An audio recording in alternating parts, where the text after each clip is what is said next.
നോക്കുകയാണെങ്കിൽ ലോസ് ആണ് 49,000 രൂപ ലോസ് ആയിട്ടുണ്ട്. അപ്പോൾ നിങ്ങൾ പറയും ലോസ് വരുന്നതൊക്കെ കാണിക്കണം, അപ്പോൾ എപ്പോഴും പ്രോഫിറ്റ് മാത്രമല്ല കാണിക്കേണ്ടത്, അങ്ങനെയുള്ള കാര്യങ്ങളൊക്കെ പറയുന്നവരുണ്ടാവും. അപ്പോൾ ഞാനിവിടെ ഒരു സ്ട്രാറ്റജി ഡിപ്ലോയ് ചെയ്തിട്ടുണ്ട്. എനിക്കതിൽ 100% വിശ്വാസമുണ്ട്. ഇപ്പോൾ ലോസ് ആണെങ്കിലും എനിക്കൊരു 2 ലക്ഷം രൂപ പ്ലസ് പ്രോഫിറ്റ് വരുമ്പോൾ മാത്രമായിരിക്കും ഞാൻ എക്സിറ്റ് ചെയ്യുന്നത്. ഇവിടെ നോക്കുകയാണെങ്കിൽ ട്രേഡ് കഴിഞ്ഞിട്ടുണ്ട്, സമയം 12 മണിയാണ്. 2,68,000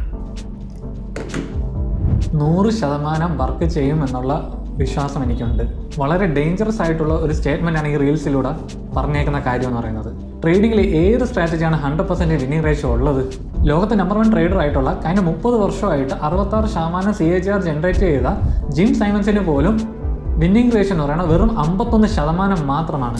കഴിഞ്ഞ വർഷം നമ്മൾ ജനറേറ്റ് ചെയ്തേക്കുന്ന 1 CR പ്രോഫിറ്റ് പോലും 60% വിന്നിംഗ് റേഷ്യോ നിന്ന് ജനറേറ്റ് ചെയ്ത സ്ട്രാറ്റജീസാണ് നമ്മൾ യൂസ് ചെയ്തേക്കുന്നത്. എനിക്ക് പറയാനുള്ള ഒരൊറ്റ കാര്യമാണ്, നിങ്ങൾ ട്രേഡ് ചെയ്യാൻ വന്നേക്കുന്നത് പ്രോഫിറ്റ് ജനറേറ്റ് ആക്കാനാണ്, അല്ലാണ്ട് ഒരു ആസ്ട്രോളജർ ആവാനല്ല 100% പ്രെഡിക്റ്റ് ചെയ്ത് കറക്റ്റ് ആക്കാൻ.